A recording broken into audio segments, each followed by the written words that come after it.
Okay, the time is now 6:05 p.m. Call to order this board for the Goose Creek CISD Board of Trustees. Mr. Poppy, was the meeting properly posted? Yes, Mr. President. And is there a quorum? There is, yes. Okay. I'm sorry, I didn't check if Howard was out there. Is Mr. Sampson on this? Okay. Dr. O'Brien. All right, for this evening, we do have recognition and acknowledgments. Dr. Dorte will be joining Director of CTE, Renee Dillon, in a presentation of recognition for CTE students.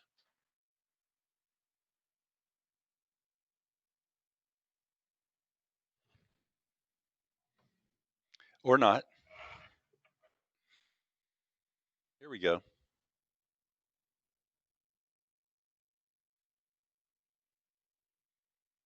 Are you with us, Ms. Dillon? Renee, you may need to unmute. She's unmuted. Thank you. Can you hear me now? I'm sorry. Are you able? Yes. Yes. Yes. Okay. Yes, So good evening, Dr. O'Brien and Board of Trustees. This evening, we would like to recognize our students who have either competed in a state level career and technical student organization or have qualified to compete but were unable to do so because of school closings. These competitions are based on technical achievement and help students build their technical and academic skill level and prepares them for the workforce. Competing also adds a little or a lot of excitement to the learning environment.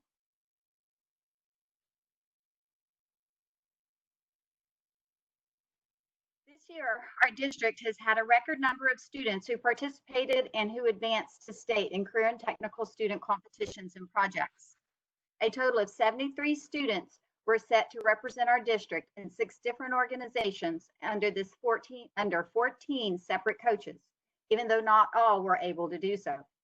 These students spanned all grade levels, and although just over half have graduated, we have many who have up to 3 more years to build their knowledge and skills in their areas of specialization. Additionally, for the first time in many years, the district will have students serving as regional officers in FFA and in the Student Technology Association.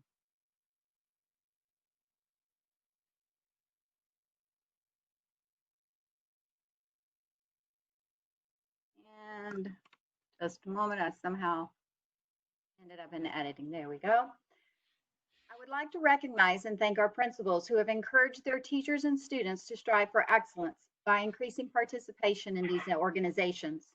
The instructional leadership of Mr. Nathan Chaddock, Dr. Joe Farnsworth, Ms. Susan Jackson, and Dr. Cap Roeder is making great differences in the opportunities provided to our students.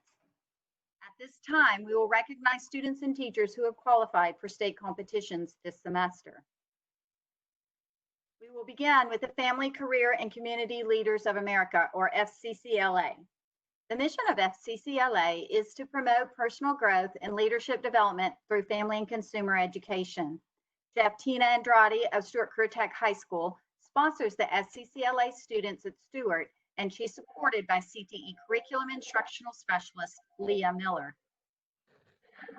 Our first student is student Denise Bruno, a 9th grade student who won 1st place in regional and 4th place in the state virtual hospitality and tourism competition. She states that signing up for FCCLA was one of the best decisions I've made so far. It has taught me new skills like how to do research and to learn presentation and fast problem solving skills. I'm sure all the research I did will help me open up a business in the future. Next, we have a team of Nathan Nichols and Edgar Mora, who collaborated to win 1st place in our regional and 3rd place in state virtual sustainability competition. Our last FCCLA competitor is Ayana Thornton, a 10th grader at Stewart. Ayana won 4th place in our region and competed in the virtual state competition in sports nutrition. We're excited to have these students return to the FCCLA competition field next year. Moving on to HOSA, Future Health Professionals Organization, Mr. Ray Jackson of Lee High School embodies the mission of HOSA and empowers students to become leaders in the global health community through education, collaboration, and experience. Mr. Jackson is supported by Dr. Jade Cox, our CTE health science specialist. Marissa Flores, a senior at Lee High School, won first place in our area and made the top 10 at the state competition, which qualified her to become our first national HOSA qualifier with her excellent results on the healthcare issues exam. Marissa said, "Studying for HOSA competition gave me an extra layer of knowledge and skills that I was able to apply in the classroom. With HOSA, I learned that health services wasn't just in the hospital, that there is a wide range of job opportunities in every industry. After each competition, I went back to the classroom wanting to learn more about healthcare topics." Skills USA teams continue to thrive in Goose Creek. These teams are partnerships of teachers, students, and industry working together to ensure that America has a skilled workforce. Skills USA helps each student excel in leadership, technical, and engineering skills, STEM, and occupationally related skills in 12 of the career cluster areas.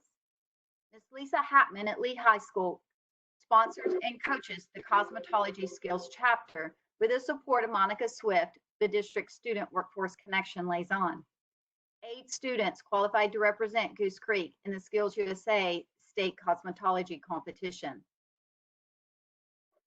The first Skills USA Cosmetology student we want to recognize is Lee High School's junior Anahi Barunda. Anahi worked with her teammates on a cosmetology salon project and qualified for state with their project's superior rating. Rosa Guerrera, a senior this year at Lee High School, is a 2-time state qualifier. She competed in 2 Skills USA events, the Emblem Ceremony team, which won the District 8 Excellent Leadership rating, and her individual fantasy hair project, which won a superior rating. Vanessa Hernandez was a sophomore at Lee High School this year, and she collaborated with her classmates on the superior rated cosmetology salon project. Marcela Molina, a 9th grader at Lee High School, qualified for state by earning a superior rating and best of show with her nail art individual project at the District 8 competition. With this talent, her first year in the program, we can't wait to see what Marcela is able to do next year in Skills USA. Ariana Reyes. Ariana topped off her senior year by being a 2-time state qualifier. She was part of the Excellent Leadership rated Emblem Ceremony team, and she also advanced to the state competition with her cosmetology fantasy hair individual project. Sonia Smith started her freshman year at Lee High School right by qualifying for the state competition with her cosmetology braiding individual project. According to Sonia, when you push yourself hard, it shows. We are excited to follow Sonia over the next 3 years to see just how far she pushes herself in Skills USA. Elizabeth Tovar, a senior at Goose Creek Memorial High School, who made special arrangements to pursue her cosmetology license at Lee High School, was another 2-time winner on our Skills USA cosmetology team. She was part of the Emblem Ceremony team that won a District 8 Excellent Leadership rating, and her fantasy hair project won a superior project rating, both of which advanced her to state. Our final Skills USA Cosmetology State Qualifier is Emily Valencia. Emily, a sophomore at Lee High School, was a part of the Salon Project State Qualifying team who earned a District Superior rating. Cosmetology is a highly competitive area in Skills USA, and we congratulate all of the Skills USA students and wish them the best in their future years in the cosmetology program at Lee High School, and we wish our seniors good luck on their state licensing exams. The GCCISD Skills US teams at Stewart Career Tech High School have consistently advanced students to the state and national level, and 2020 was no exception. Mr. Steve Barron, Mr. Greg Thomas, and Mr. Jim Ornelas have definitely prepared their students for the Skills USA competition and for the workforce. 9th grader Isaac Macias from Stewart Career Tech High School won 3rd place in district and was ready to compete at the state level in automotive refinishing. He said, I was surprised to win as a freshman and advance to state. I plan to work harder next year and win the state contest. Our 2019 national competitor, Kevin Soriano, senior at Goose Creek Memorial High School this year, was well on his way back to national competition, winning first place in Skills USA District 8 Automotive Damage Appraisal. Kevin said he was surprised to win the state contest and advance to nationals last year. This year, he was very confident that he could win the state contest again. He worked very hard and learned a lot from his past successes. I wasn't overconfident, he said. I just understood everything better. Joshua Eastman, as junior at Stewart Career Tech High School, became a state qualifier by winning first place in the District 8 Diesel Equipment Technology Competition. Reflecting on his success, Joshua has said, being a member of Skills USA taught me that if there is something you love doing, go for it and thrive. Seth Falke, a 9th grade student at Stewart Career Tech High School, won 4th place in the Automotive Tool ID District competition and was fired up to compete at the state level. According to him, being a Skills USA member has benefited me by giving me the opportunity to meet great new people. And Victor Lopez, also a Stewart Career Tech freshman, qualified for the state Automotive Tool ID competition as well. He said, Skills USA challenges me and keeps me motivated because I enjoy expanding my knowledge in automotive technology. Stewart Career Tech had a superior rating winning team in the automotive team project area. These 4 students built an electric vehicle that definitely wowed the judges in our district and was certain to continue the superior ratings at the state level. This team consisted of Emilio Garza, a sophomore, Octavio Mendez, a junior, Brian Mendoza, a junior, and Jaden Rame, a junior as well. The Technology Student Association is our fastest growing organization in the district, an organization that enhances personal development, leadership, and career opportunities in STEM, whereby members apply and integrate these concepts through intracurricular activities, competitions, and related programs. Katie Dean, Arts, Audio, Video, Technology, and Communications teacher at Lee High School, kicked off their initial year of TSA competition with 10 students qualifying for state. She is supported by CTE STEM specialist, Carlin Caldwell. Bryce Contreras, a senior Gander, had photographs in 6 single photo categories and 1 in multiple photo project advanced to state. A 7 times qualifier, senior Luis Delgado, was ready to compete at state level in the Lone Star exam and with photographs in 6 single photography events that advanced to the state level. Dylan Lastavica had 10 photographs, 9 single submissions, and 1 multiple photograph project that qualified to advance to the state TSA competition. Freshman Cadence Morris also qualified for the state TSA competition in the photography division with photographs advancing in 6 separate categories. Jesse Nunez, a senior at Lee, had photographs advance in 5 single photography categories. Senior Zachary Patterson submitted a music production entitled Modern that advanced to the state level competition to be the musical piece to be played at the closing general session of the national conference had it taken place. 4 of Rachel Roche's beautiful nature photographs advanced to state as well. Rachel is a sophomore at Lee High School. Jerry Wyant, a 9th grader at Lee High School, had her portrait photography regional submission advanced to the state.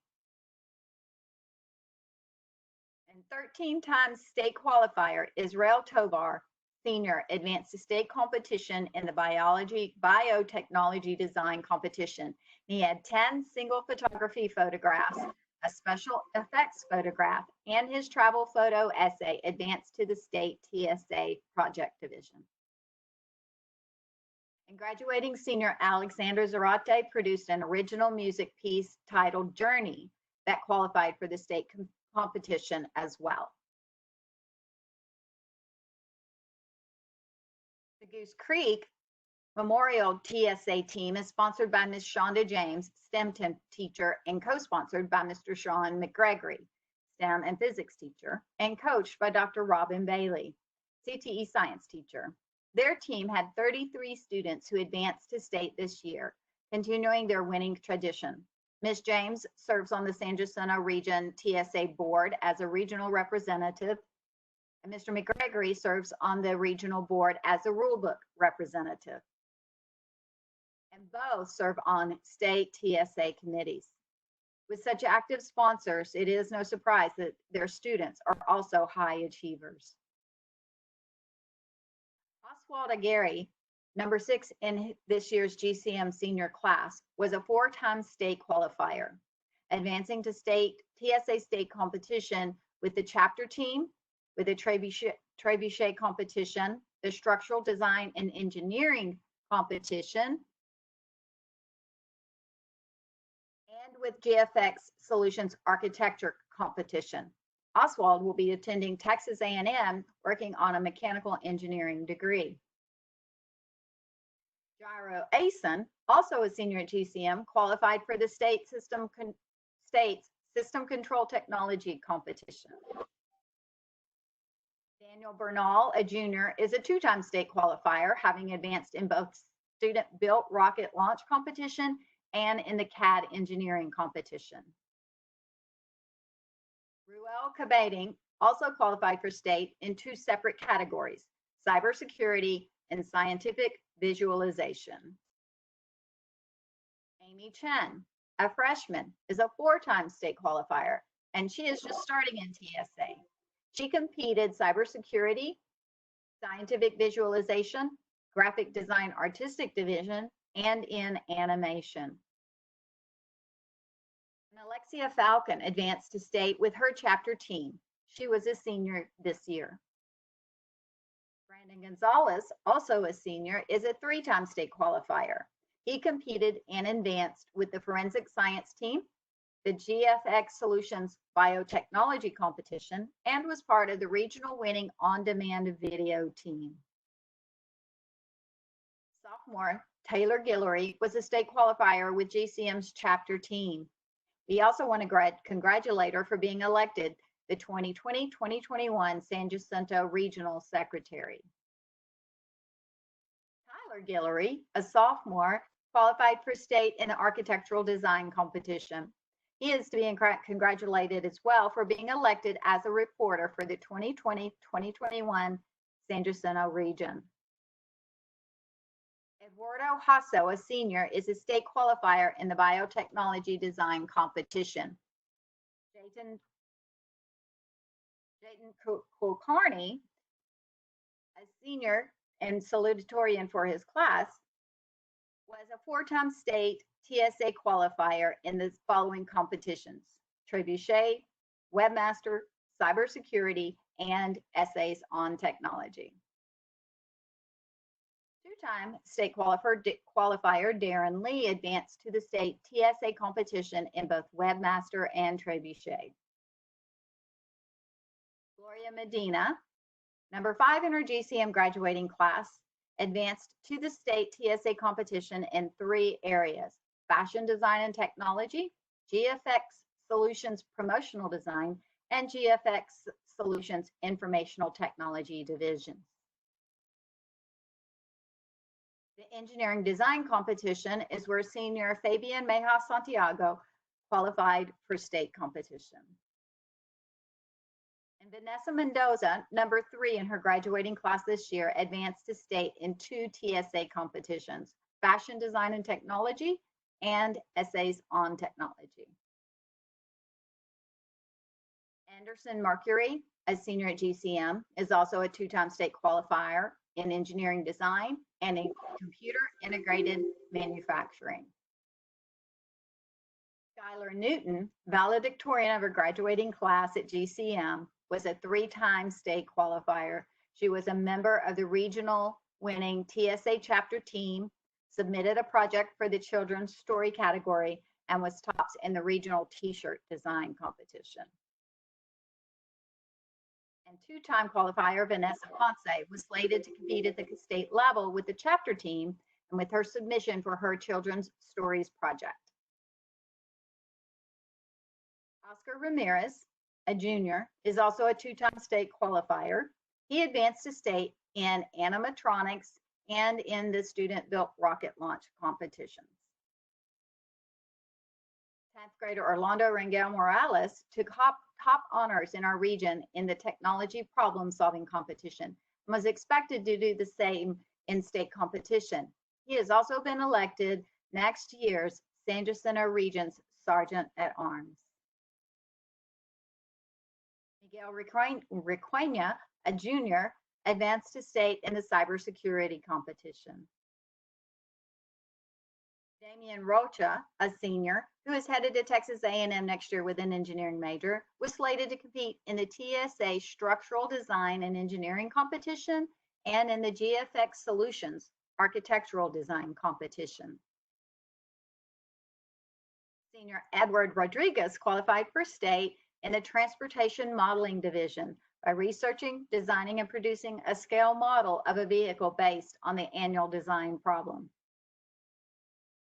Johan Rodriguez, a senior, qualified for state in 4 separate categories. He served on the chapter team. He competed in cybersecurity. He developed a winning software program that addressed on-site problems in the coding competition, and he advanced in the GFX Solutions Technology Applications competition. Roberto Rodriguez, a senior, advanced to state with his team with their prepared presentation addressing a topic they were given on site.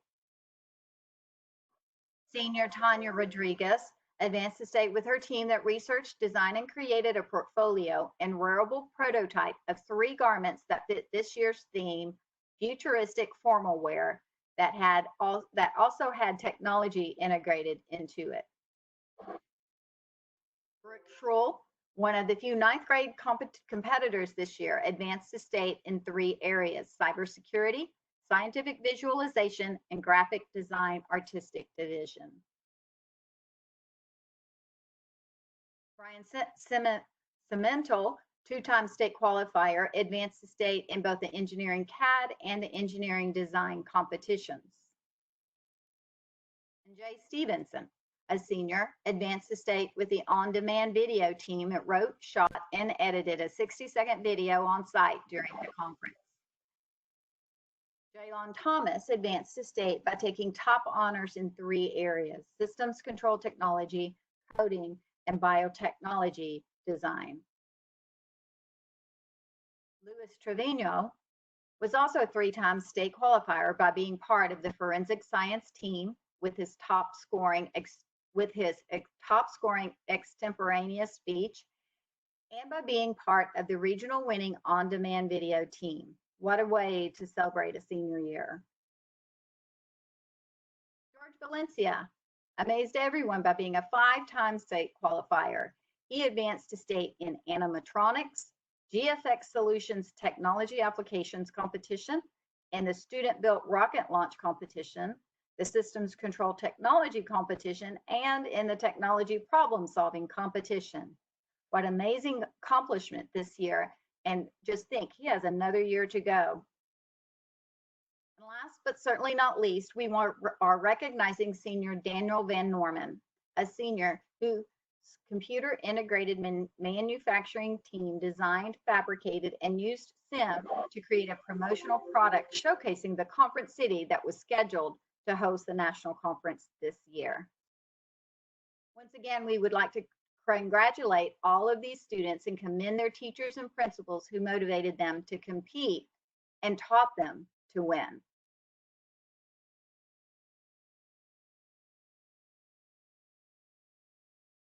Thank you so much, Ms. Dillon. Appreciate that greatly. Congratulations to all the students and also their sponsors and teachers, and as well as the parents that take care of helping our school district look great. I appreciate you greatly. Next, we have no citizens participation, correct, Ms. Garcia? Okay. Next, we have a public hearing for input regarding Every Student Succeeds Act. Before we start that, I would like to have everybody who's participating in the WebEx meeting enable your Zoom. So if you have any questions in regards to this, can you, if you can type them for the public hearing, since we won't be able to unmute the microphones. So if you have any questions in regards to the Every Student Succeeds Act, please type the questions or comments under the chat option in your WebEx. Thank you. And I do believe we have Mr. Sampson has joined us at 6:30 p.m. We have Dr. Duarte. They'll be presenting public hearing for input regarding Every Student Succeeds Act. Essa. Dr. Duarte? And Ginger McKay will be presenting that for me, and she will be pulling the information up. Welcome, Ginger. Thank you.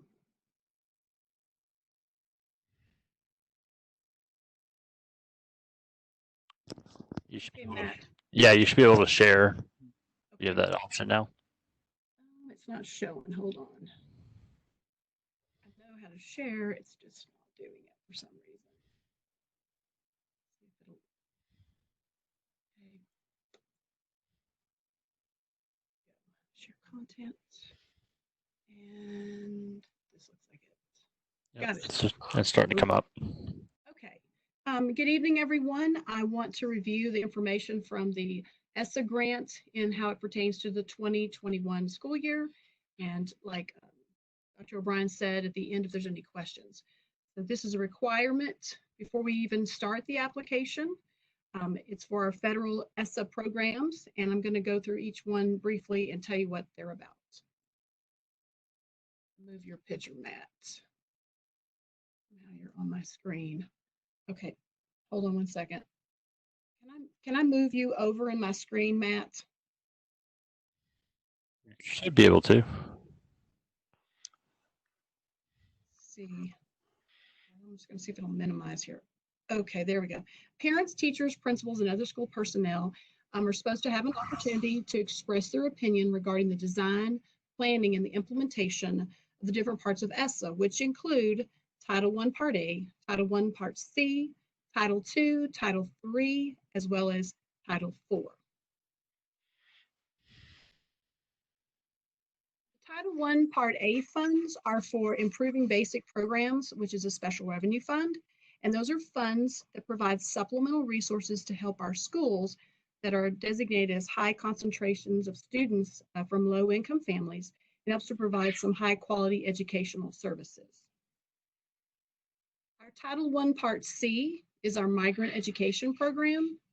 These funds are to provide additional supplemental instructional and support services for our migrant students and their families, as well as to conduct identification and data collection and records transfer as required by law.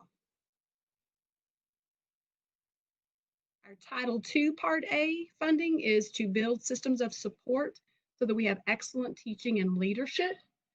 These funds provide for improving teacher as well as principal quality and increasing the number of highly qualified teachers in the classrooms, as well as highly qualified principals and assistant principals in our schools. Title III is for our English language acquisition component. These funds are to provide supplemental resources to help ensure that children who are English language learners attain English proficiency at high levels in the core academic subjects. And Title IV Part A is our Student Support and Academic Enrichment Grant. These funds provide supplemental resources to support a well-rounded education, safe and healthy students, as well as effective use of technology. Those are the different parts of the Essa grant. And if there are any questions or other input that needs to be considered as we get ready to design that application in the next few weeks, it would be greatly appreciated. Thank you. Mr. Laredo, will you be sure if there's any questions that you'll send them to me or have someone? Yes, ma'am. I don't see anything in the chat, but I will definitely do that. Since there is anything on the chat. Thank you so much, Ms. McKay and Dr. Duarte. Appreciate your work greatly. Since there is no other public comment, we're going to close this public hearing at 6:35 p.m. Next, we're going to move to approval of minutes. Get to that.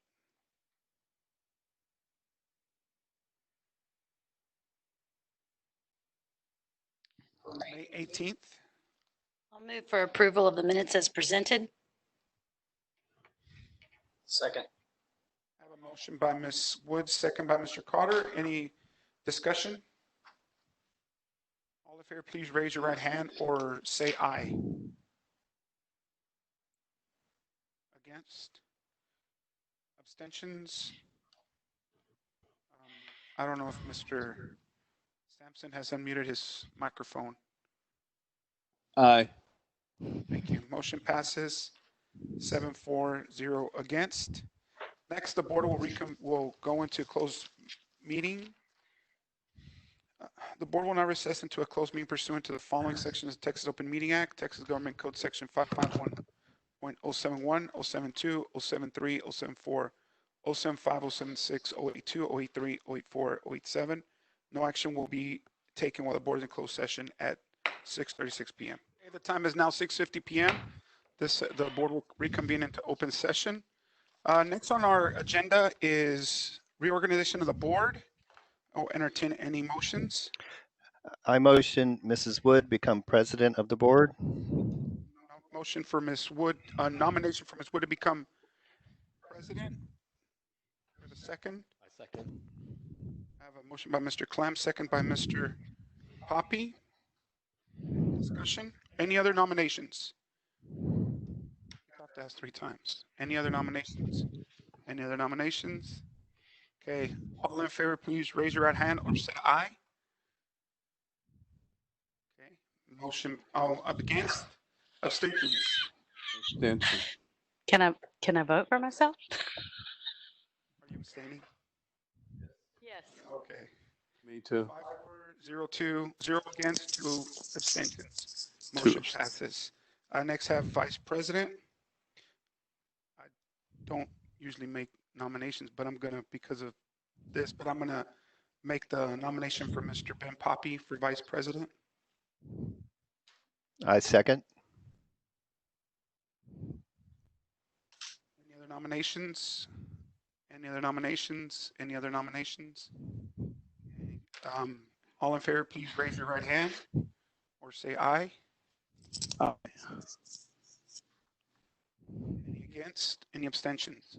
Motion passes 6-4, 0 against, 1 abstention.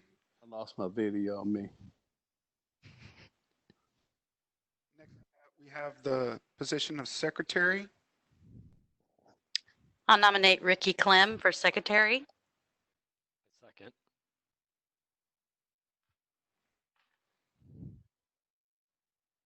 I have a nomination by Ms. Woods, second by Mr. Poppy for Mr. Clem to become secretary. All in favor, please raise your right hand. Any discussion? Did you call for any other nominations? I'm sorry, any other nominations? I apologize. I nominate Howard Sampson for secretary. I second that motion. You second my emotion? Okay. Mr. Poppy, second both nominations. Any discussion? I would just clarify that I think the motion was being made for Mr. Sampson.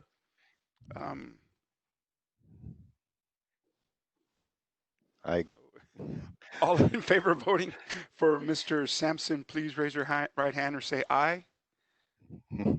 Against? Abstentions? Abstention. I have 5-4-0 against, 2 abstentions. And finally, Assistant Secretary. I make a motion that Ricky Clem be assistant secretary. I'll second. A nomination by Mr. Carter, seconded by Ms. Guy. Any other nominations? Any other nominations? Any other nominations? All in favor, please raise your right hand or say aye. Aye. Against? Abstention. 6-4-0 against, 1 abstentions. Okay, I will now hand over the possession of the magic gavel to Ms. Woods.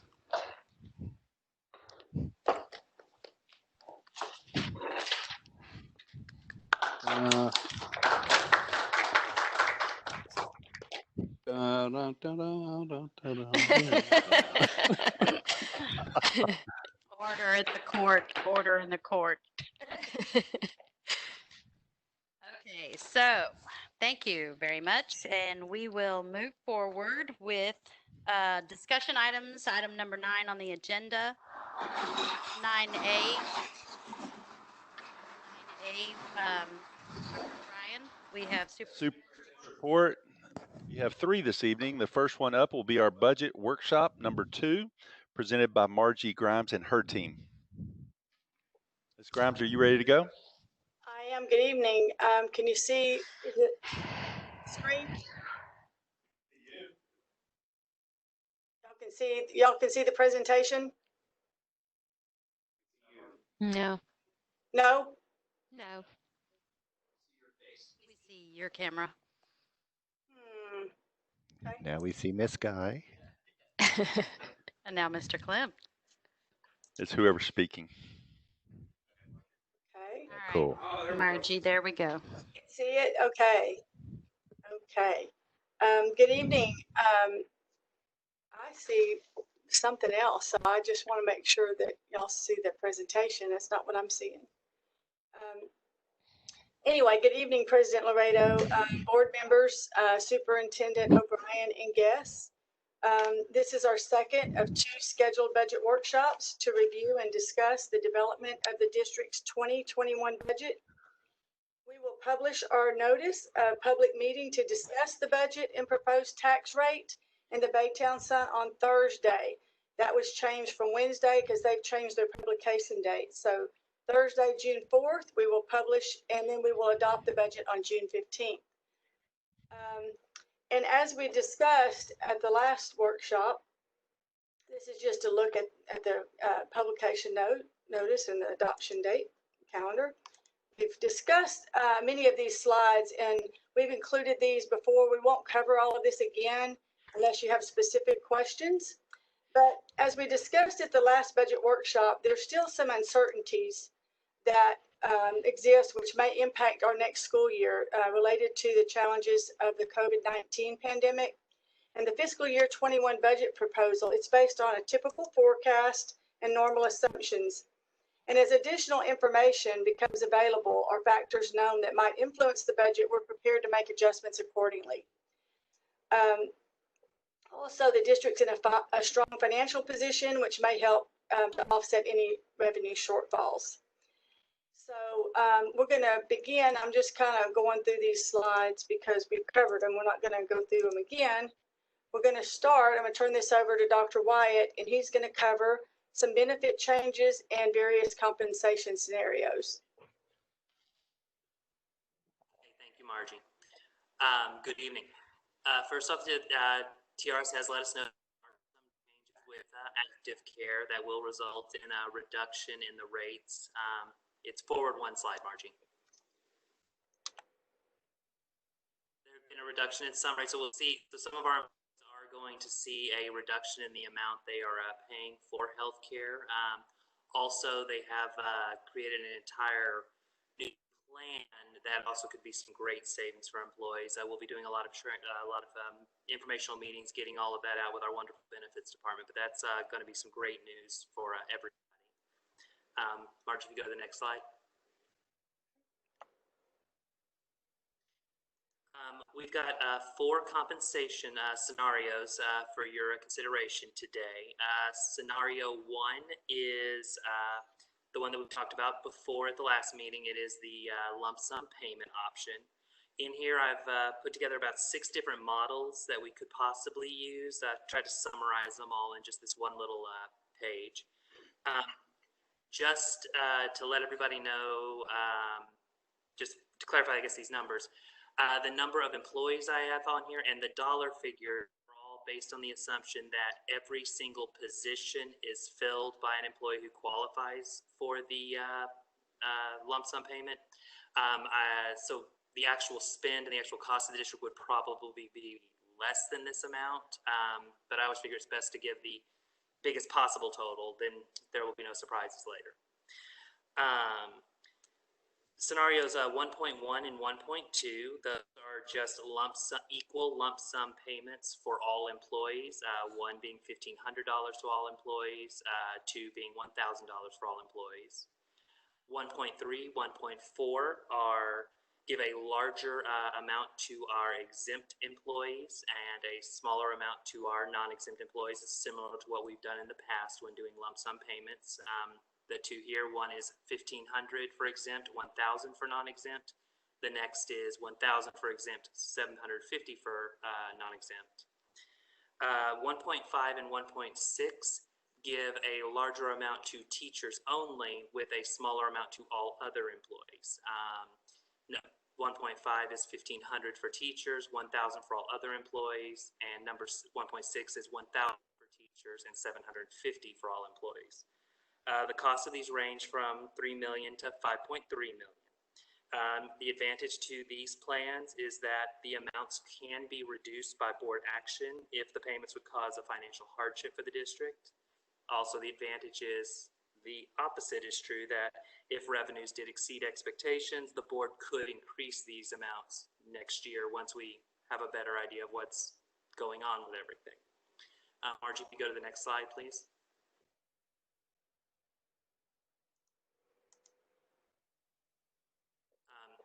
This is just our proposed budget. If you look down towards the bottom, because this is a lump sum payment that we can adjust later, we don't see this having any change to our fund balance amount. So we would be able to balance the amount we pay with the amount that we take in, so we'd have a balanced budget.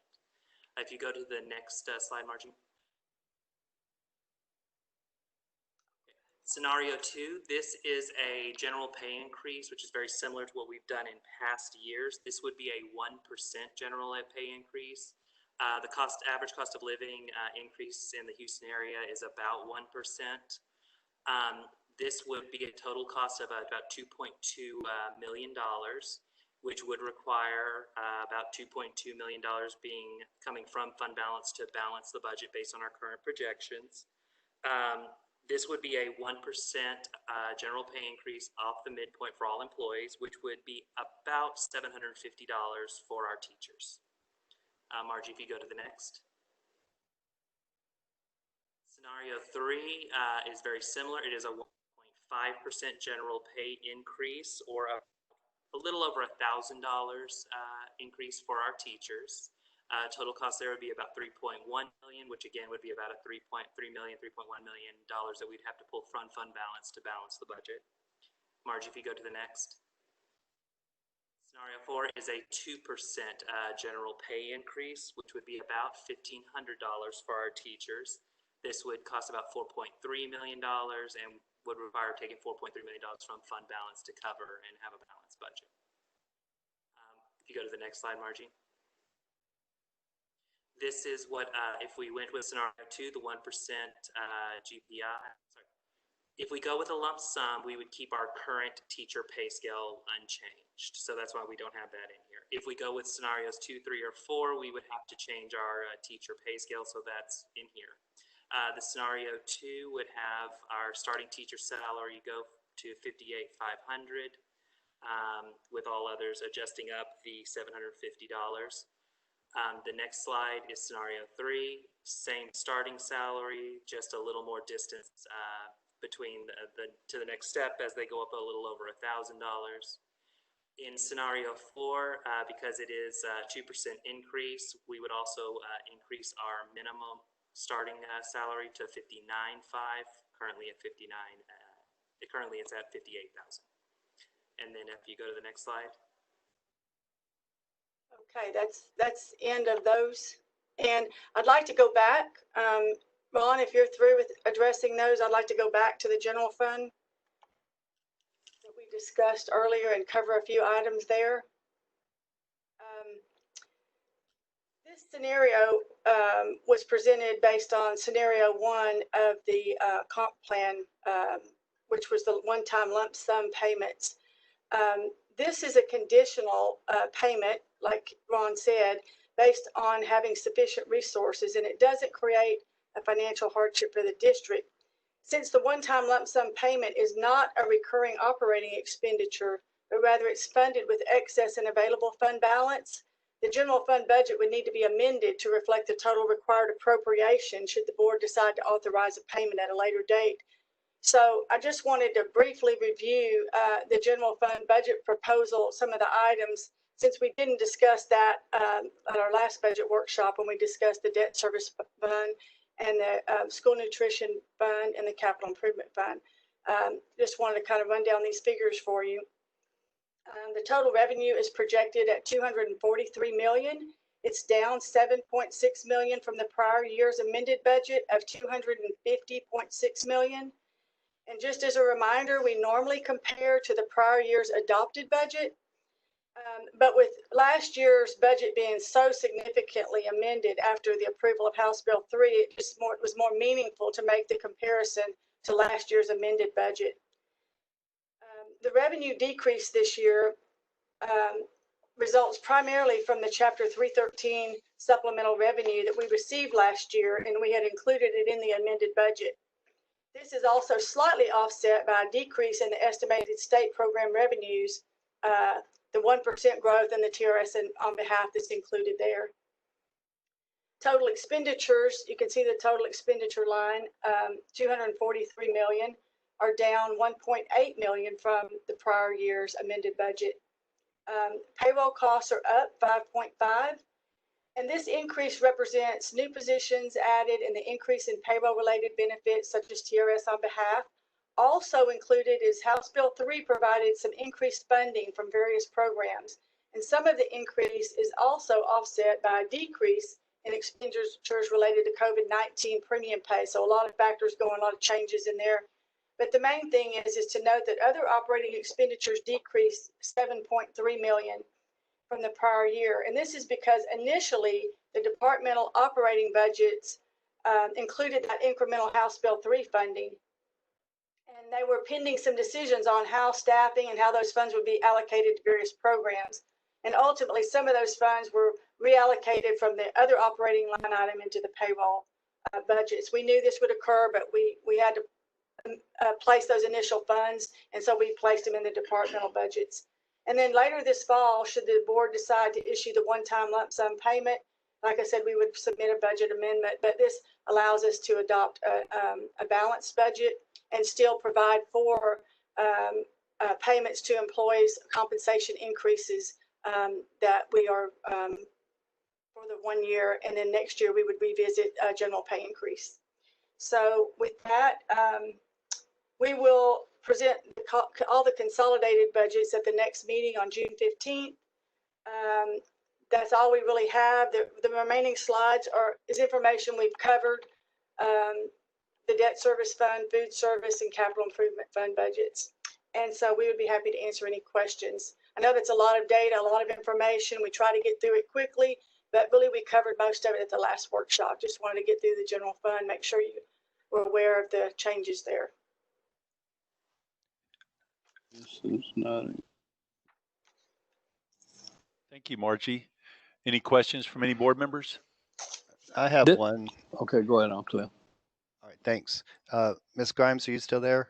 I'm here. Okay, back on 17, my favorite slide. Yes. The federal program revenue, how much of that 2.4 million is coming from the ESSA grant that Ms. McKay told us about earlier tonight? No, none of that is budgeted None there. of that? Nothing. That's. Go ahead. Most of that program, that line item represents SHAR's revenue. Okay. Almost Thank you 2 for that. million of it. Almost 2 million of it. Okay, great. Thank you. You're welcome. So, Ms. Grimes, none of the new facilities that we are right now building, none of this will fall in this budget here, or it will come with next year's budget. I believe he's talking about non-bond items, Margie, the capital. Non-bond items. Okay, if you go through some of the budgets we presented last time, this capital improvement plan here, Right. you can see that we have revenues estimated at the very top of the worksheet. I've got that displayed if you can see that. Those expenditures that are listed below that are contingent upon us receiving those supplemental revenues, the foreign trade zone revenues, and the miscellaneous items we have listed there. So once those items are actually collected, and most of them wouldn't be till January 1st, the large projects don't ensue until afterwards. So if we're short or have to go back and revisit the projects that we have scheduled here, we have plenty of time to go back and revisit those. We don't really start the projects until the revenue is collected. So if you go to page 3 of this budget, you can see at the very bottom, and it's several years scheduled out, but you can see the remaining funds at the very, very bottom. They're never scheduled to be a negative. We always have a positive. And so, you know, you can see some years there's a little bit of excess funds, but going into, next year's budget, 2021, there's a remaining balance of 948,088. That means we could not receive that much of our revenue and still, Balanced. you know, we're still balanced. We could still ensue all of these projects that we have slated. We would have to look going forward what we might want to change.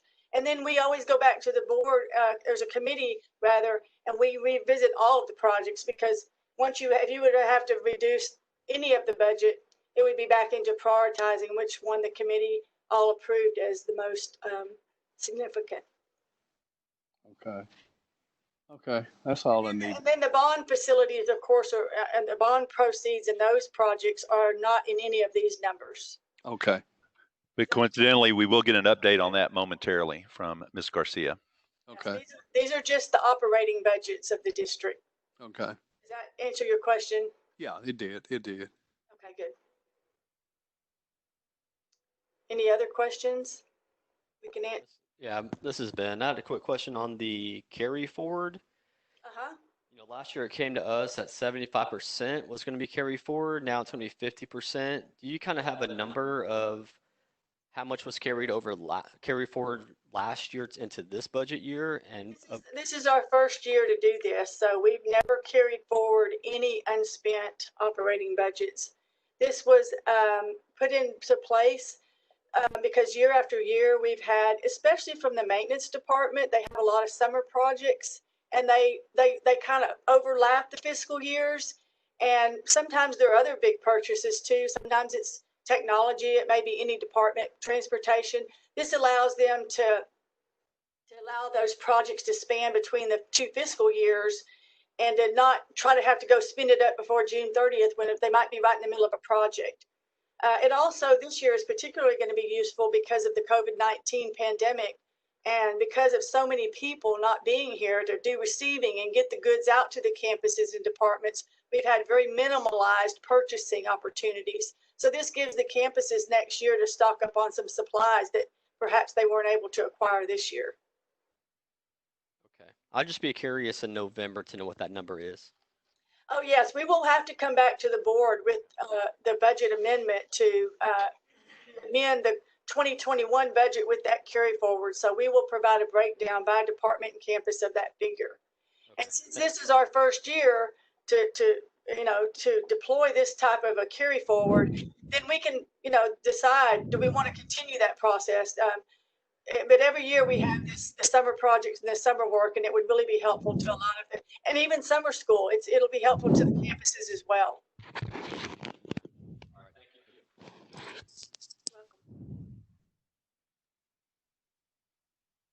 Any other questions that we might answer?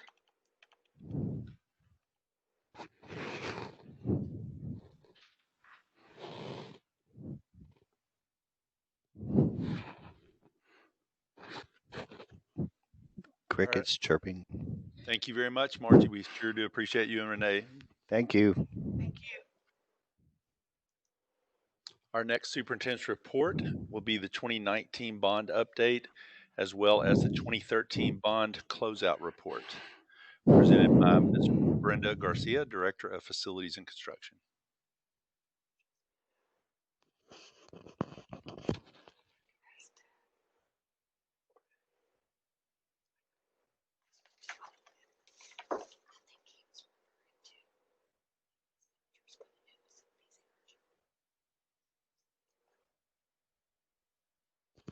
Margie, you can go ahead and close out. Ms. Garcia, are you there?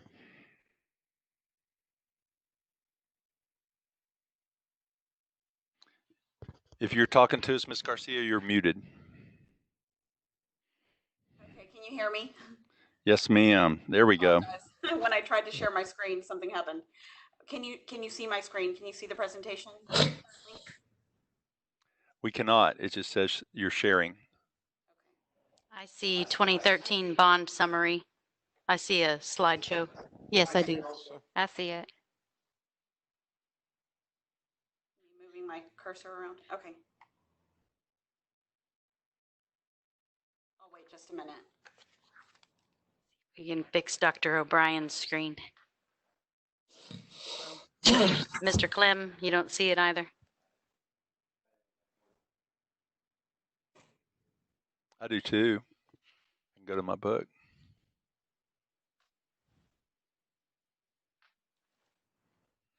Okay. Can we move forward? Yes. Go ahead, Ms. Garcia. Okay. All right. Good evening, President Woods, board members, and Dr. O'Brien. I have a couple of presentations for you tonight, so please bear with me. They're both very, very good things. The first one we'll start off with is the 2013 bond summary, and I will follow that with the 2019 bond report. Joining me this evening for the 2013 bond summary is Mr. Daryl Fontenot. He has been for several years our 2013 Citizens Bond Advisory Committee Chairman. And then we also have Ms. Margie Grimes that can join us at the end if you have any questions about some financials for that. And we'll let Mr. Fontenot get started. Okay, good evening, everyone. All right, I am pleased to announce this evening that we have finished the last project with the 2013 bond. And we have completed the $267.5 million bond with a surplus of $3.3 million at the conclusion of the projects. Next slide. This project was a great success as a result of the hard work of a number of groups of individuals, particularly the Facilities and Planning and Construction Department, Administration, Board of Trustees, coordination with a number of departments, and the project management led by Lockwood, Andrews, and Newman, and with the commitment and full support of the Citizens Bond Advisory Committee and a number of meetings over the last seven years. Been a long road. Thank you, Mr. Fontenot. I want to touch on some highlights on the 2013 bond program. And these are just some groupings that may be of interest to you.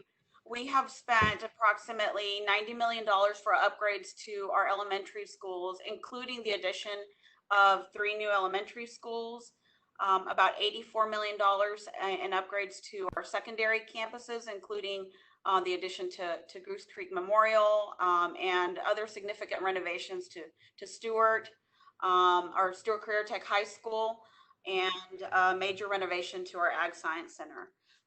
Again, this is a question we've gotten very often over the past few years is security, and we have spent approximately $13 million in security on just miles of fencing and gates, security vestibules, cameras as well. So we've done an excellent job there on security. Approximately $50 million in technology upgrades, wireless network access, interactive whiteboards, classroom tablets, and take-home mobile devices, which came very handy recently over the past few months, as you all are aware.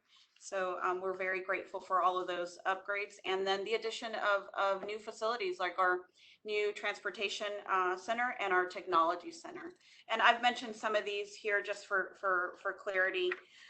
We do have a video that was presented to the board a couple of years ago. At the time, we were not completed with the bond.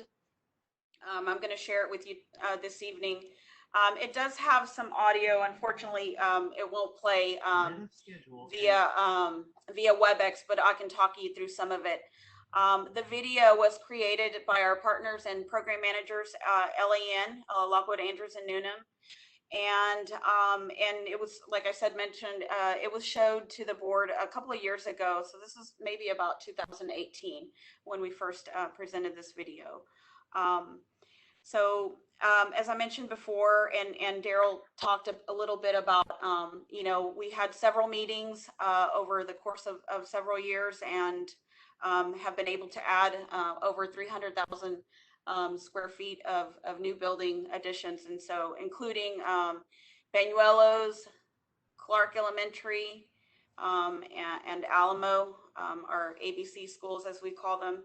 As mentioned before, the bond touched every one of the district's facilities and campuses. It was completed on time and under budget. We also had renovations at several junior schools, including some STEM labs, a significant building addition to Goose Creek Memorial, a lot of security, as I talked about before, mechanical, electrical, plumbing systems. We had renovations at every single campus that either included our MEP systems upgrades, exterior renovations, such as roofing or fire protection or life safety. Our new transportation center as well. That's the images that you're seeing now. It was underway at the time. A major CTE renovation at Lee High School was completed as well, and then several miscellaneous improvements, kitchen equipment replacement, carpeting, some other life safety items, and then a major renovation to our ag science facility.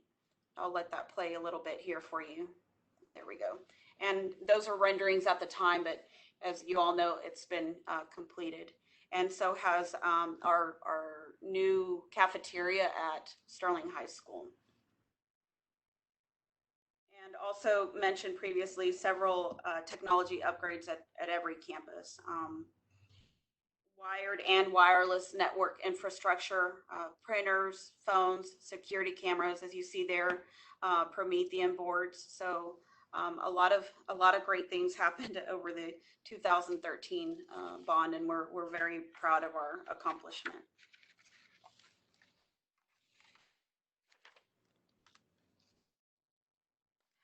This is a report that we have been showing our CBAC for several years now, and it had kind of like a percentage as we went along throughout the years of how much money was spent, and also what level of percentage was complete of the projects. And so you'll see there that these have been completed. And then Margie, if you want to chime in on our bottom line here that you touched on a little bit, maybe Yes. for our CBAC meeting. Sure. You can see at the bottom of this report, it shows our investment earnings during the basically 5-year period that we held proceeds and invested. We earned about almost 3.2 million in investment earnings. And you can see that's real close to what the bottom line remaining funds are left in the bond budget. We had 3,156,141 of remaining proceeds that were unspent. I just want to make sure there's an agenda item later on in the meeting that the board is aware that the remaining bond proceeds may only be used for projects or deposited into the debt service fund. Given the relatively small amount of remaining proceeds, any such deposit would have not have a meaningful or lasting impact on the Goose Creek tax rate. And further, there's many unaddressed capital needs that the district has that would fall within the permitted uses for the funds. And therefore, the superintendent could deploy the funds in a manner that best meets the needs of the district without any additional CBAC oversight. And also, all expenditures would be approved by the board in accordance with current policy. So that is addressed in a later agenda item. I just wanted to make sure that you were aware that And I have visited, Tom Sage is on the call. I want to acknowledge him. He's been a very useful resource during the 2013 bond program, and Ryan O'Hara as well. But Tom Sage is kind of helped with us coming to the decision about the best use of the remaining funds, and we appreciate that that insight. That's all I have. And unless you have any questions. That is it for the portion of our 2013 bond summary. If anyone has any questions for us. I think Margie just wanted to point out that consent agenda item C4 will be the one in which they will ask consent from the board to authorize the superintendent to designate these interest earnings. It's the only remaining funds left were interest earnings. So I commend the Citizens Bond Advisory Committee, chaired by Daryl Fontenot, for having done a wonderful job, not only over the 5 years of the bond itself, but in these last couple of years, wrapping it up and transitioning to the new bond for the 2019 bond.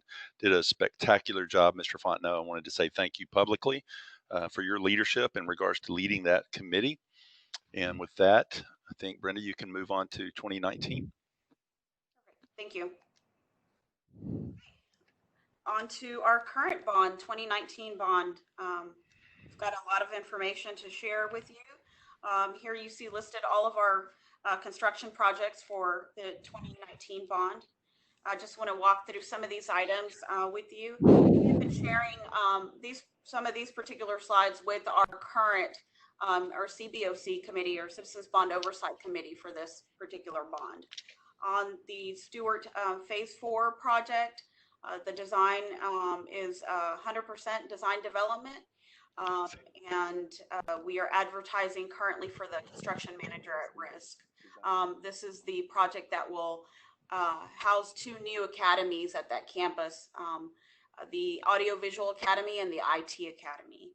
The Lee Auditorium project is in construction documents currently, and we are also advertising for bids for that construction manager at risk project, and hopefully have that GMP finalized in June. That guaranteed maximum price for that project. For the junior school running tracks, it is also in the construction phase. In the construction documents phase. Construction is slated to begin in the fall with Baytown Junior. I think we've made some changes to the location at Cedar Bayou, so that one may not be able to start in the fall. I think we will have Baytown Junior start somewhere around September. And then the rest of the campuses will follow after that, after the football season has been completed. And we've gone through discussions on those projects with our athletics department and those campuses as well to try to find the correct time for that.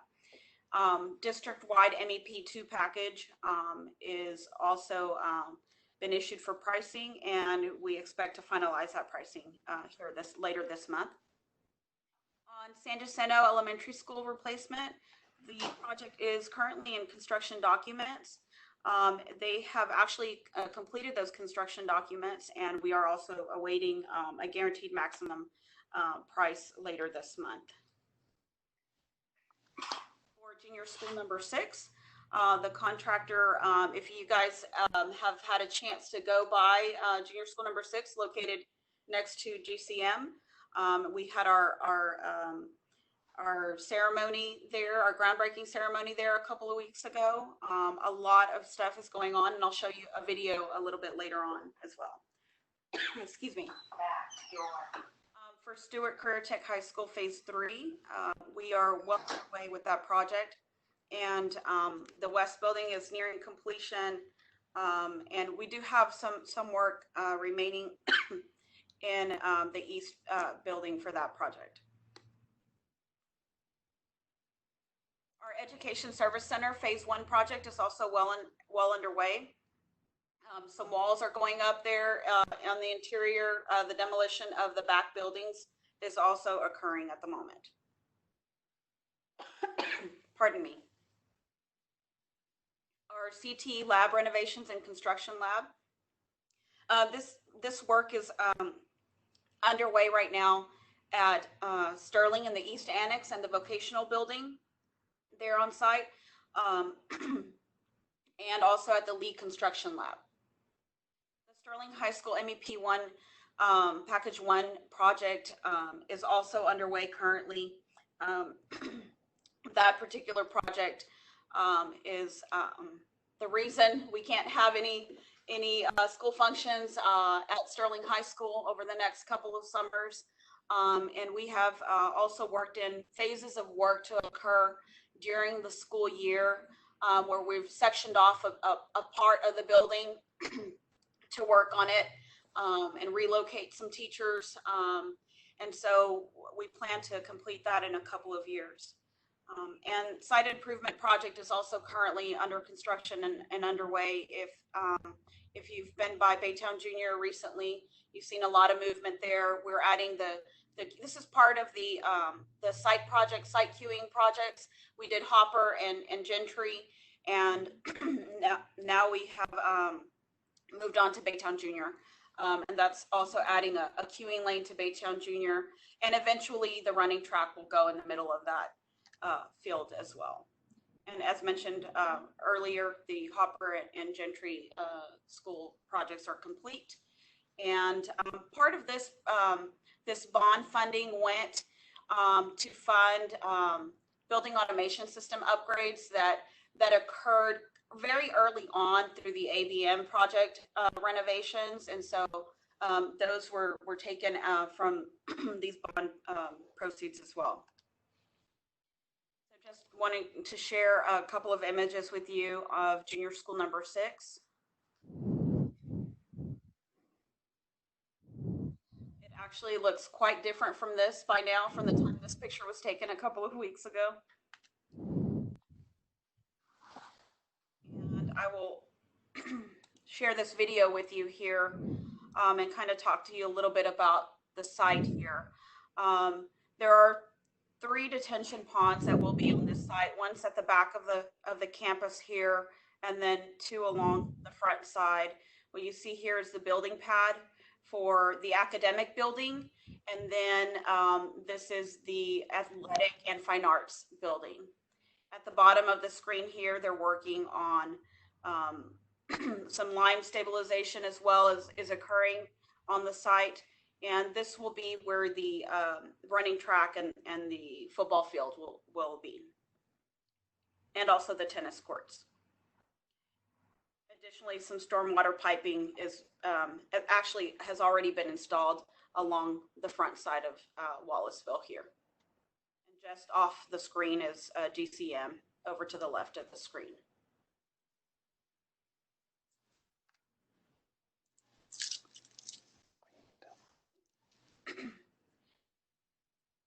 So Stewart Career Tech High School, Phase 3.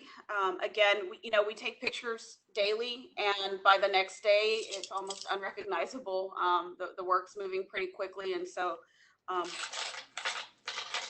we're well beyond the demolition of some areas to be renovated there.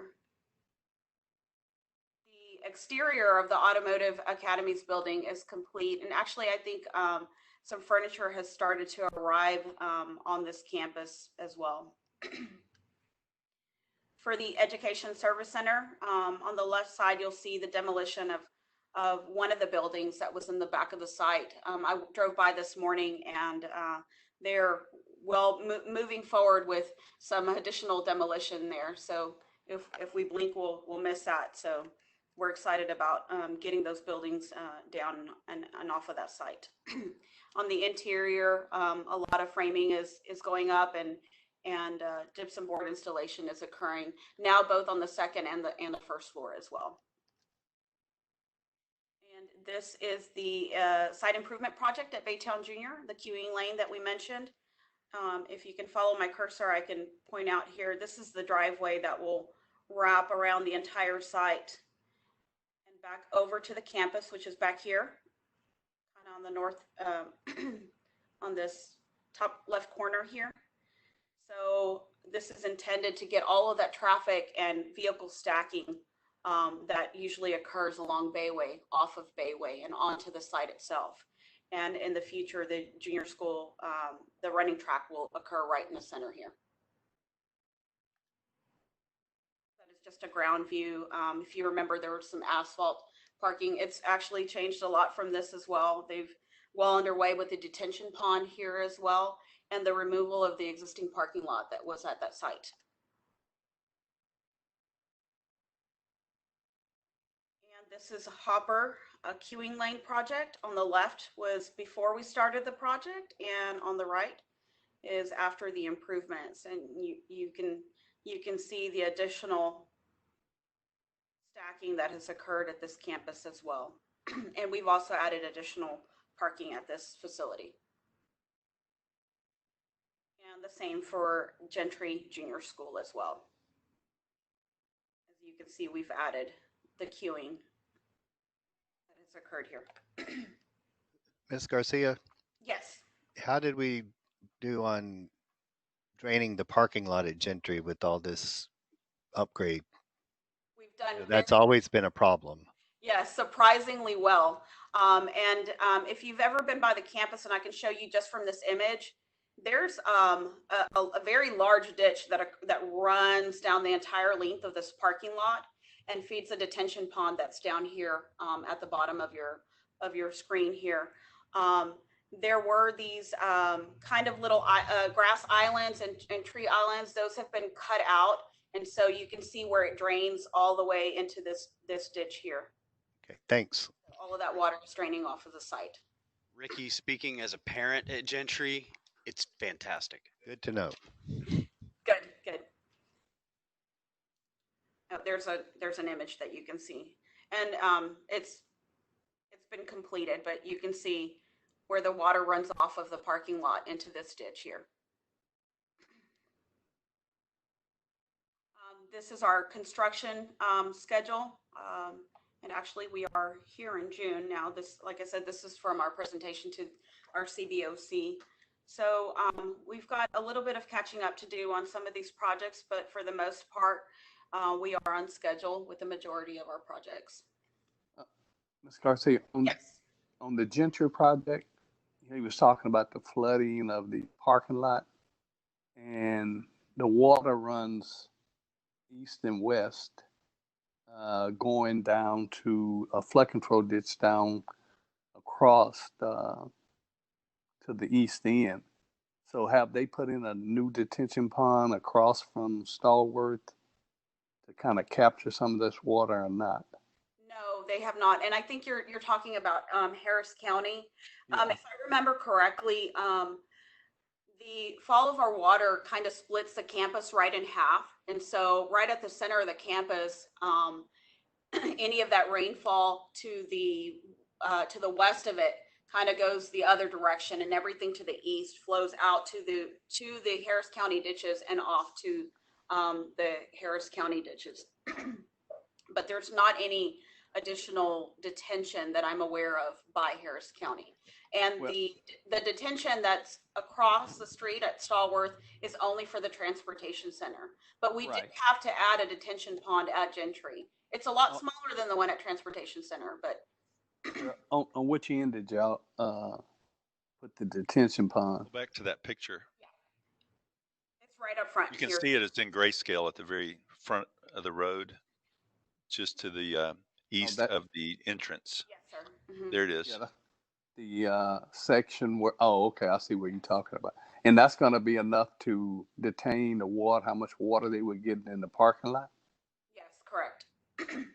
And like I said, it's detention, so it'll just detain it. It's meant to detain it for several days and release it slowly into these ditches. Right. So it'll drain out. Okay. It's worked so far. Yeah, that's what I was thinking, because in my farmer job, we came out there and looked at a lot of that, and the problem was the north and south swell they had from the parking lot where the water couldn't go anywhere but out to the main ditch. And there was no detention pond there. But now I see the detention pond. Hopefully it will be enough to detain the water and hold the water off that Gentry parking lot. it's been working, not without some hiccups. We've quickly become experts on detention ponds, Yeah. having issues with pumps and different things that we've had to deal with. But we are perfecting them as we go, as we are required to install these from here on out. So Right. Yeah. Yeah. okay. Okay. Did you have another question, sir? I'll ask it later. And this is our financial report that is also shared. Maybe about every 6 weeks or so, we meet with our Citizens Bond Oversight Committee and share all of our financial information.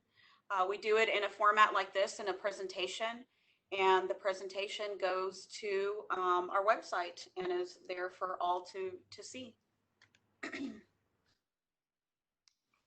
is all that I have for you this evening. If you have any questions for me. Getting back to our detention ponds, I know off of Ward Road, back by the CVS, they had a detention pond long time ago. They utilize them as soccer fields and stuff. Do we ever look at that? Some of the detention ponds we have as using them as sports. As a matter of fact, yes, you are correct. For our junior school number 6, and maybe I can go back to that image. We have the detention pond that's behind the campus. Although it's very large in square footage, it's relatively shallow. Right. And so that's what you can't really see it from this image here. Yeah. I can go to one more image. It will be back here behind the campus, directly behind the campus. Right. And so the fields are here, and it'll be a little bit adjacent to the fields that are here. And so those can definitely be used. And we did review those with our civil engineer for that purpose. You know, as necessary, it will detain water. But when not, they can be a dry field for practice fields for our sports to use. Okay. And Ms. Garcia, I guess we can update the holder place there for junior school number 6 to the EF Green junior school. Yeah. After our groundbreaking last week. Right. Now, I'm going to go way back. This is for Margie and probably you, Mr. O'Brien, Dr. O'Brien. The $3.3 million that we got in savings from the bond, 2013 bond, do we have any plans on what we're going to try to do with that? It would be a future presentation to the board, but it once again, it wasn't unspent money. It was interest earnings on the bond money as it sat there. And so the 2013 CBAC did expend every penny, or just about very close to every penny of the bond, and the rest rolls forward to. It would fall into that category that we have set aside that Ms. Grimes could speak to, more of the capital projects fund. And it would be an eligible item that we would bring to you for one of the non-bond items. More than likely, it could go for a bond item, but more than likely a non-bond item that was identified in a previous bond that did not go through. It could go to any capital project that would be an improvement to Goose Creek schools. But my question is there something on somebody's mind that they've already came up with an idea of what they can use this interest gain money for? Because I know it's got to be in somebody's, tip of their tongue saying we can use this 3.3 million for something, because the tip of the tongue is things like the robotics lab would be one item that might come forward to the board, but it would be in a future presentation to you before any expenditure went forward. Okay. I can just see, I've seen us do this, we have money left around and someone say, hey, why don't we use this money for this? And I'm like, hey, let's make sure that we not already got it spent before we even, come to the board with it. No, sir. We have about 12 items, 12, projects that it could be applied to. We'll be bringing a recommendation to the board for approval. Okay. That's it. Are there any other questions or comments about the superintendent's reports? We do have one more. Oh boy. On the bond? We have state required board goals that Dr. Duarte will be bringing to you. It's an annual requirement. It's not based upon the board workshop that we usually have annually. This is, I'll turn it over to Dr. Duarte.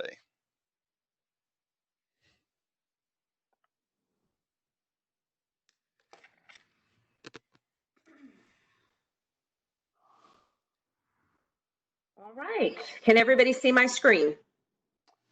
Yep. Wonderful. We are on the right track. Okay. President Wood, school board members, Dr. O'Brien, I have the pleasure of presenting to you the state legislation through HB3 on the board adopted goals for the 20 to 24 school year. So the very first thing I wanted to share with you is what legislation mandates for us. And under HB3, school boards are required to adopt plans in early childhood literacy, as well as and college and military readiness. And when we talk about our plans, we are required to have at least one district level administrator who's going to coordinate the implementation and submit the annual report to the board. We have to provide an annual review by the board at a public meeting. We have to post our annual report on district and campus websites. And we have to identify specific and quantifiable annual goals for 5 years. We take the district level to the board, and then every campus will also have annual goals set up. So when we talk about these early childhood plans that are developed for math and literacy, what we're going to present are the goals for student growth on third grade math and reading star. So that is the culmination of what we are doing in our kinder, first, second grade classes to evaluate in third grade. We also have to set targets for all students in sub-pop groups that are evaluated under domain 3, which is our closing the gaps domain. We have to identify targeted professional development for those classroom teachers in kinder through third grade that are going to assist them in meeting those goals determined by the board. And we have to include bilingual education and all of our special language programs in our data analysis. So the very first one I want to share with you is a recommendation from the curriculum and instruction team. And so what it's looking at is where in 2019 and where do we want to go? So overall in if you look at the bottom of the table, we've given you the last 2 years data. And in 2019, 37% students achieved the meets standard. So that's above passing in star reading. So what we're saying is from 2019 to 2024, we want to go from 37% at that higher level to 52%. And so you're going to see those incremental gains over the 5 years. Now, what we know is we will not have 2020 data, but we still want to show that progress that we would be looking for over the 2 years from 2019 to 2021. We also have provided the yearly targets and growth we're looking at 2020 to 2024 within each subpopulation. So you've again those incremental stepping stones that we are looking at within the literacy program. On the next slide, this would be the area of mathematics. So at the end of the 2019 school year, 41% of our students were achieving or passing star at that meets level. We're looking at going from 41% to 50% in 2024. And again, what you're going to see are those gains that we're looking at within each subpopulation. So for example, African American, we want to go from 29% to 34%. You can see the growth for Hispanic, for white, for Asian. Now, on the college, career, and military readiness plans, we are required to include annual goals for aggregate student growth underneath those CCMR readiness indicators, and that's found in Domain 1. But they also want us to look at the annual targets within Domain 3 for each of those subpopulation groups. So for our CCMR board goals, what you're going to see is in 2018, 45% of our students met the CCMR criteria, the college, career, and military readiness. We went from 45% to 60% in 2019. So we had a 15% jump.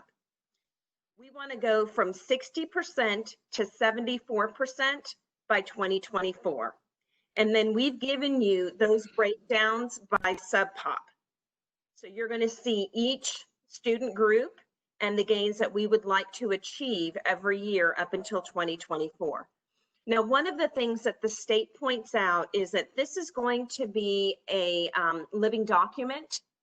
So at the end of 2021, we may see phenomenal gains and we may be at 72%, which means we want to adjust our 2022, 23, and 24 goals.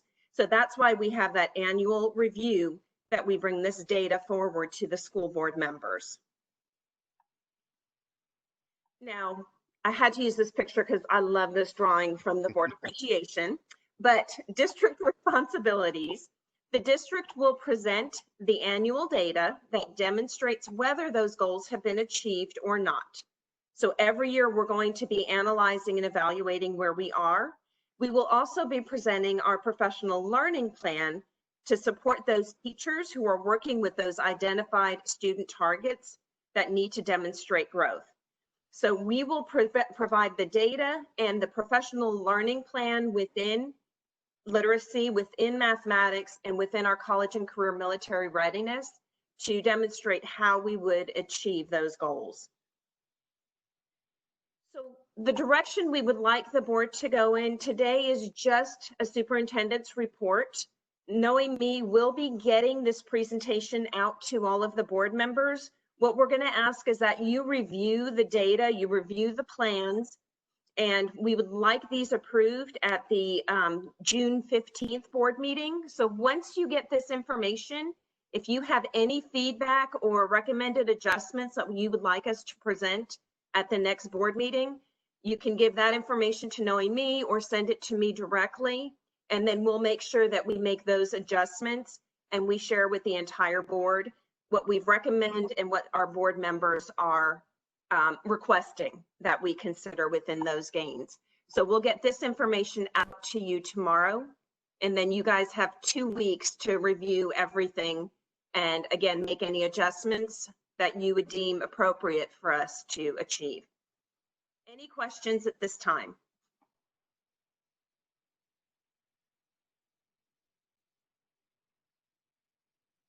All right, great. Well, thank you so much. I appreciate it. Thank you, Dr. Duarte. Appreciate your presentation. Thank you, Dr. Duarte, and thank you, Ms. Garcia, for your presentations. We certainly want to thank the 2013 Bond CBAC for all the hard work that they have done over the years and congratulate you all on a bond successfully completed for Goose Creek CISD. Let's move on to agenda item number 10, action items. We have action item 10A, consideration and approval of an order authorizing the issuance of Goose Creek CISD unlimited tax school bond building and or refunding bonds. We have Ryan O'Hara, financial advisor, and Tom Sage, our bond counsel, is available to discuss this and answer any questions we may have. Move for approval. Second. I have a motion for approval by Mr. Laredo, and I have a second by Mr. Clem. Was that you? For action item A, all in favor? If there's no discussion, please raise your right hand or say aye.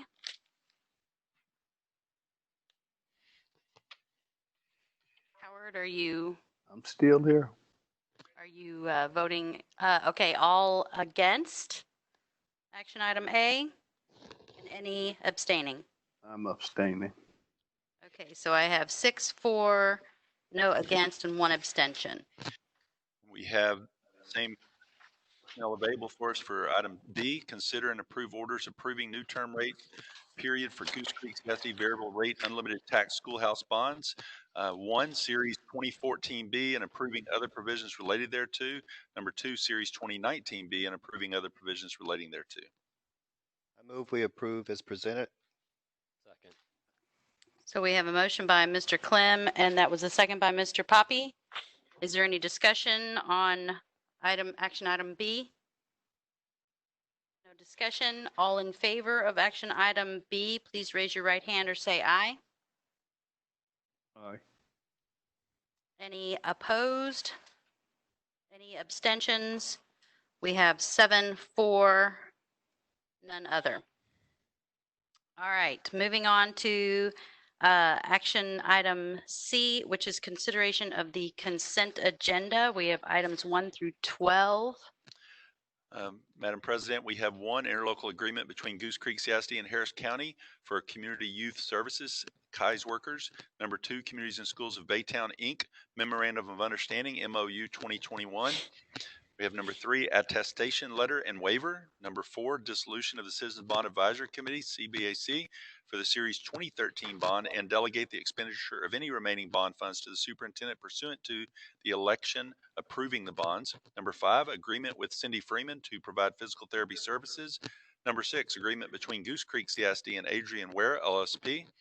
Number 7, agreement between Goose Creek CSD and Olivia Perez, LSSP.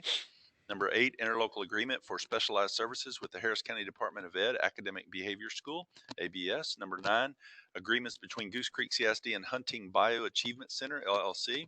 Number 10, agreement between Goose Creek CSD and Specialized Assessment and Consulting. Number 11, agreement between Goose Creek CSD and Stepping Stones Group, Cobb Pediatric. Number 12, agreement between Goose Creek CSD and Frontline Education, IEP, eStar Special Education. Those are the consent agenda items that administration would recommend for approval tonight.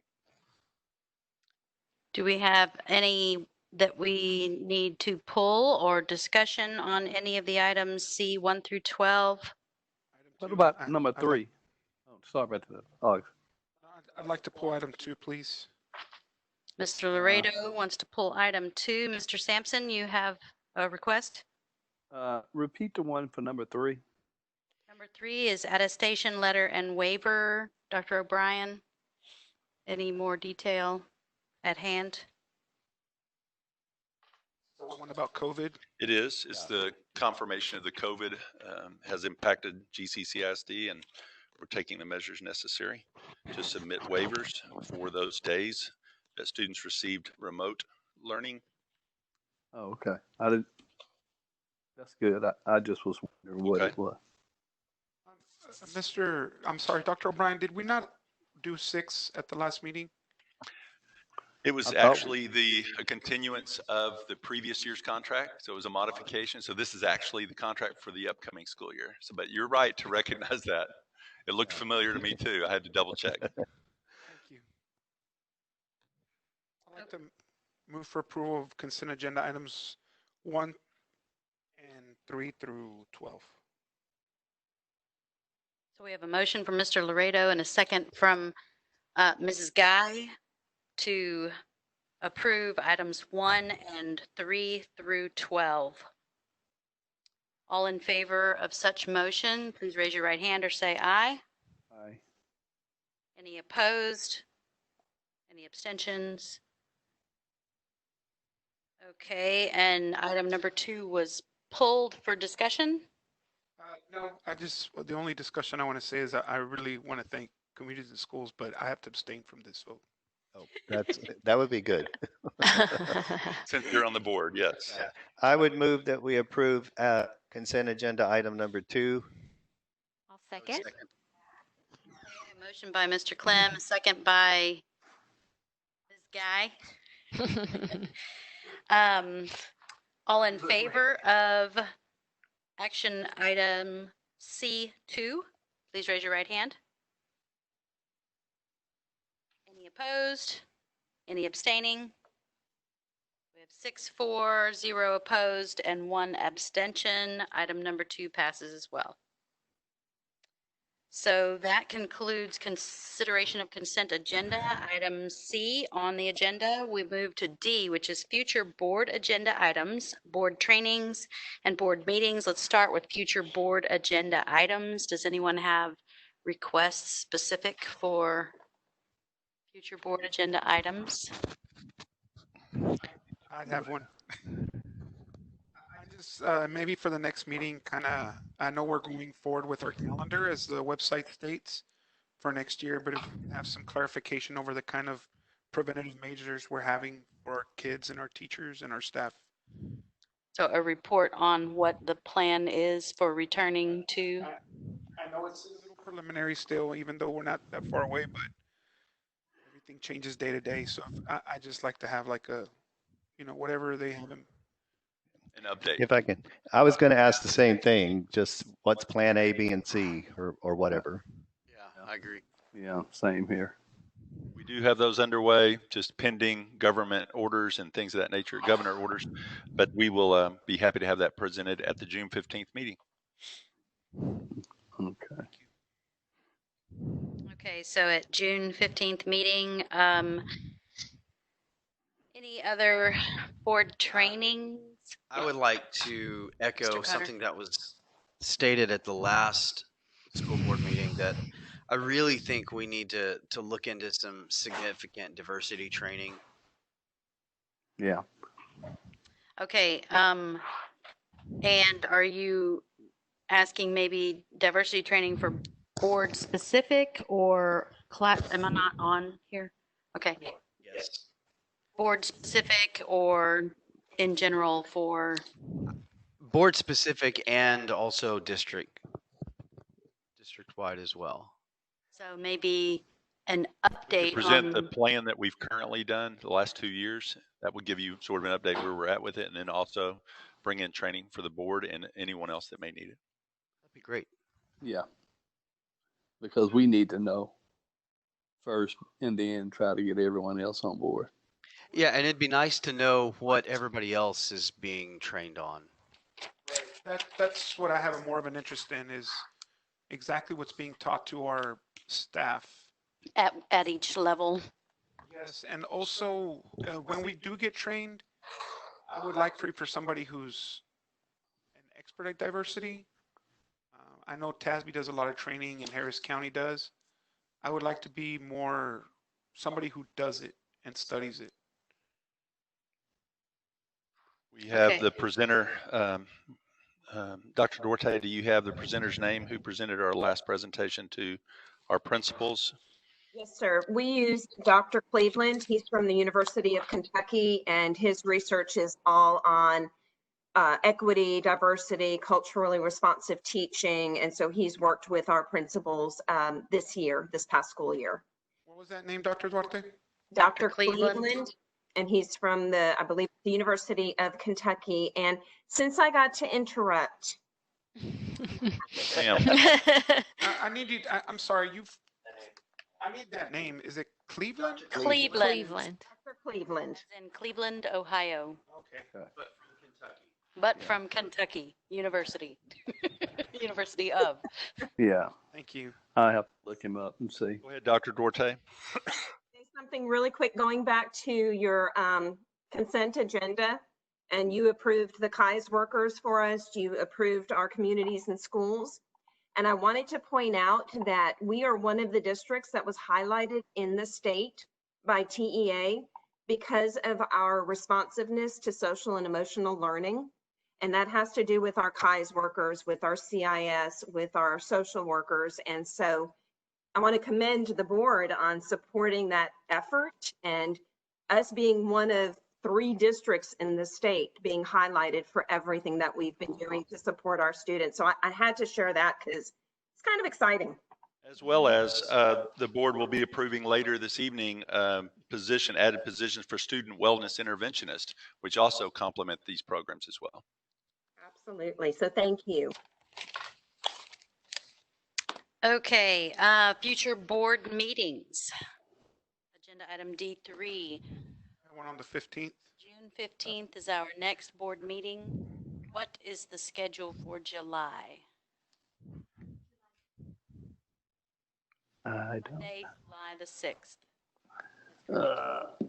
Yeah, that's maybe great, as long as it ain't on July 7th. Very important day. All right, so July the 6th. Do we have another meeting scheduled for July, or is that a one meeting month? And then August will resume 2 meetings, I'm assuming. At this point, so we have August. What's the August dates?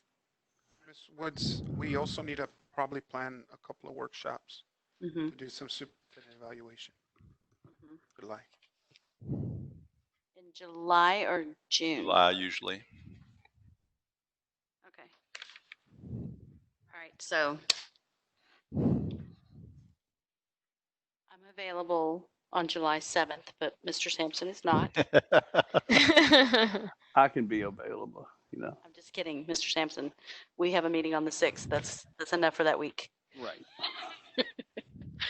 Okay, so do you all want to, by email, discuss possible dates in July? Do you want Ms. Garcia to send us emails asking for availability? We can start the process in June Okay. and plan for a workshop in late June where we come together with information and then do I personally would like to do the actual sit down with Dr. O'Brien by workshop and not tag it onto a meeting because it limits us on time. And we can do that in July. Okay, well, we are looking at June. If we want to have a preliminary workshop meeting toward the end of June, our next meeting is June 15th. So maybe the 22nd or 23rd. I'm out of town that whole week. You can't be there. And I'm out of town the whole following week. So What about July 18th? I mean, June 18th. June 18th is a Thursday. I can do that. Is there anyone else with a conflict on June 18th?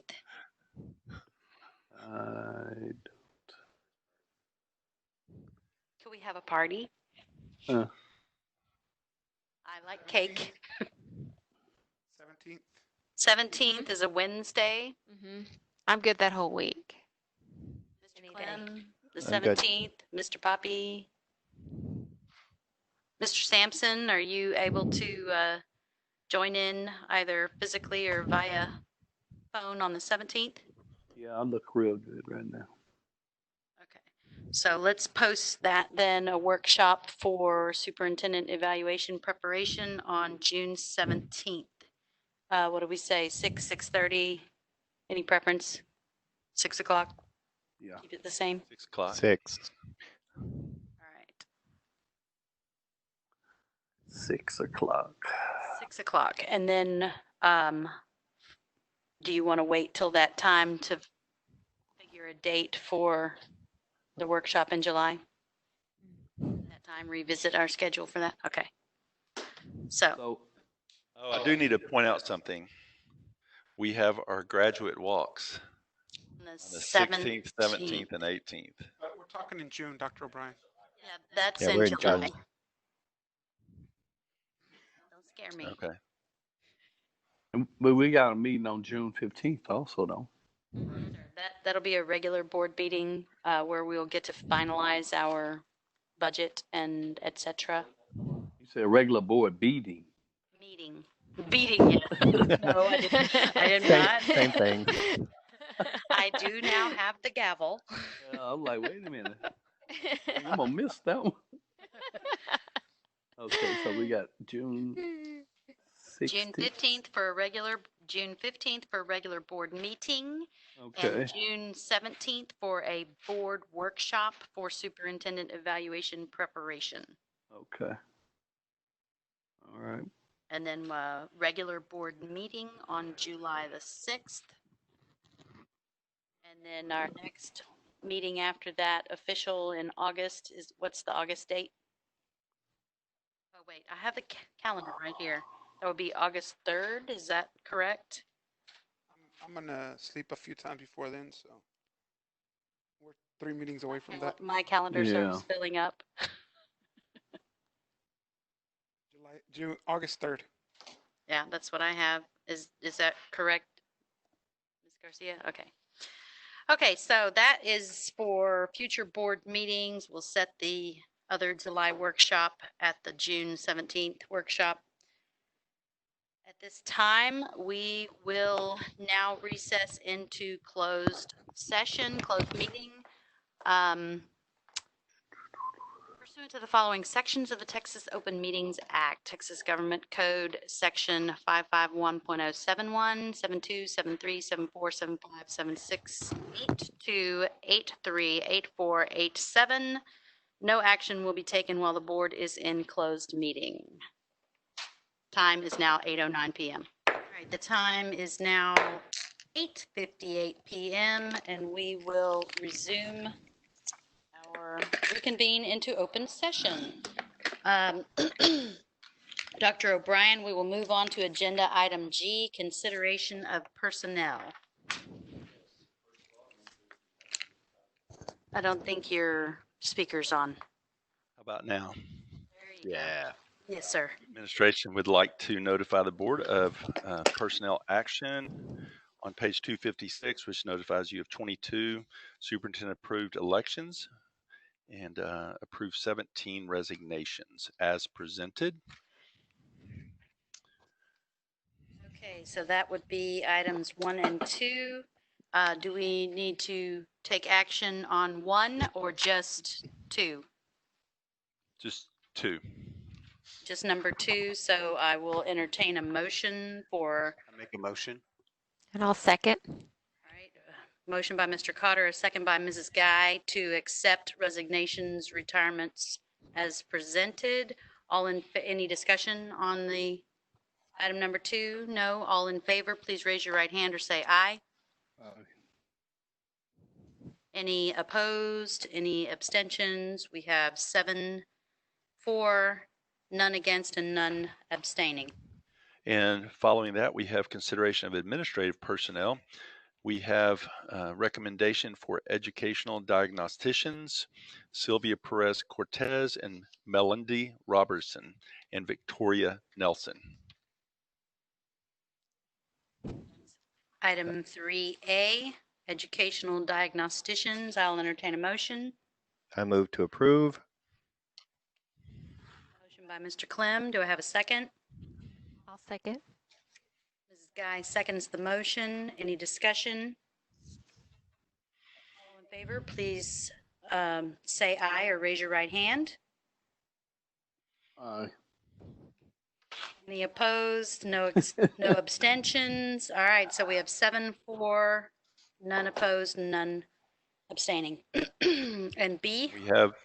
We have administration recommendation for speech language pathologist, Emily McLean. I move to approve. Motion by Mr. Clem. Second by Mr. Poppy. Any discussion? Aye. You forgot to ask me. You forgot the ayes. No, I hadn't got there yet, Howard, but here we okay. are. All in favor of item 3B, speech language pathologist election, please raise your right hand or say aye. Now it's your turn, Howard. Aye. Any opposed? No abstentions? So 7 for, none against. And we have consideration of administration personnel for student wellness interventionist, Rebecca Cole, Luke Nelson, Stacy McCrae. We have a motion for student wellness interventionists as presented. Can I ask a quick question? Before Yes, you sir. get all the student wellness, is that type of some kind of psychology or psychiatrist or what? It does fall underneath our counseling department. It's the area which the board's given us directed to grow our mental health awareness and support for all of our students. Oh, okay, I'm just making sure. Yes, sir. Okay. Okay, so did we To have a approve? motion? I'll move We to have a- approve. So we have a motion by Ms. Guy, a second by Mr. Laredo. Any more discussion on student wellness interventionists? Cool. All in favor, please raise your right hand or say aye. Aye. Any Any opposed? None abstaining. 7 in favor of student wellness interventionists as proposed. So move on to number 4, reassignment of administrative personnel. Administration recommends that the board approve the reassignment as presented. So do we want to take A, B, and C together, or? For approval. We have a motion and a Second. second. We have a motion from Mr. Laredo, a second from Mr. Clem to reassign administrative personnel, A, principals, assistant principals, and student success administrators as presented. Any discussion? All in favor, please raise your right hand or say aye. Any opposed? Same sign. Any abstentions? Abstain. We have 6 for, 0 against, and 1 abstention for item number 4, A, B, and C. Motion passes. And that concludes our agenda for today. So if there's no further discussion. I would like or to, one thing. Adjourn. President Woods, I want to commend President Laredo on his year of service as our president. And I wanted to give him a shout out this evening. Did a wonderful job, and we believe he'll be receiving recognition for his service at the next board meeting. But I didn't want to let tonight to go by without saying thank you for your dedication, for your service to our students, to our staff. You've done a wonderful job this year, and I just wanted to say thank you personally. Thank you, sir. Here, here. Thank you, Mr. Laredo. Mr. Sampson, if you have nothing further to say, I will entertain a motion to adjourn. I move we adjourned. Mr. Clem, and a second? I second. Mr. Sampson. Thank you very much. Any discussion? All in favor, raise your right hand. Aye. Or say aye. It's everyone, so there's no opposition. 9:04 p.m. Thank you. We're adjourned.